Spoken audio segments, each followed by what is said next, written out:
ଶଳା କି ଯୁଗ ହେଲାନି। ଆଗରୁ ଟୁକା ମାନେ ଝିଅ ମାନଙ୍କୁ ଗୋଟେ ପରେ ଗୋଟେ ଚେଞ୍ଜ କରିଦଉଥିଲେ।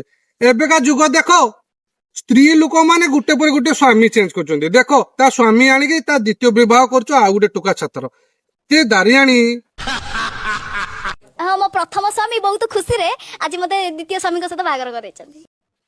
ବଜାରେ ଗାଇ ଯାরা କଥା କହୁଛୁ ଯାরা ଗୋଟେ ବିଶ୍ୱଯୁଦ୍ଧ ଜିତିକି ଆଇଲା। ଧନ୍ୟ ତ ଯନ୍ତ୍ରକୁଲ, ଧନ୍ୟ ଧନ୍ୟ। ଆଜି ସେଇ ସ୍ୱପ୍ନଟା ମୋର ପୂରଣ ହେଇଛି। ଆଉ ତାଙ୍କୁ ଗୋଇଠା ମାରିବିନି, ଆଉ କଣ କରିବି? ଉଠେଇକି ମୋ କୋଳରେ ବସେଇବି। ଆଲୋ କୂଳର ବସା କି ପେଳର ବସା, ଏଥର ଖାଇବୁ ଅନ୍ଧାରିଆ ନଡିଆ ତେଲ ମାରିକି ଘଷା, ଦେଖିବୁ ସେତେବେଳେ। ହଁ, ଫିଗର ଅଛି ନା ଫିଟନେସ୍ ଅଛି ନା ପଇସାରେ ଅଛି ନା କୋଉଟାରେ କିଛି ନୁହଁ।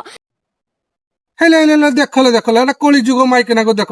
ସେ ତା ଫିଗର ଫିଟନେସ କୁ ଦେଖିକି ଭଲ ପାଉଥିଲା, ବାହା ହେଇଥିଲା। ଯେତେବେଳେ ଦେଖିତେ ଯାଇଥିଲୁ ତା ଯନ୍ତ୍ର ଖୋଲିକି ଦେଖିଲୁନି ଛୋଟ କି ବଡ? ଓହୋ, ତାର ପୁରା ଛୋଟ। ଏଡ ବଡ ପେଟ ଦେଖିବ, ଗୋଟେ ଭୁସୁଣ୍ଡା, ଗୋଟେ କାଳିଆ ବୋଦା ଶଳା। ଲୋକ ଦେଖିଲେ ଚଢିଯିବେ ତା ଉପରେ 500 ମେଟର ପିଚୁ ରୋଡ ଭଳିଆ ସେ ଦେଖା ଯାଉଛି। ଖିଆକୁ ସେ କାଳିଆ ବୁଦାଟା, ମୁଟାଟା, ଗେଡାଟା, ପେଟାଟା।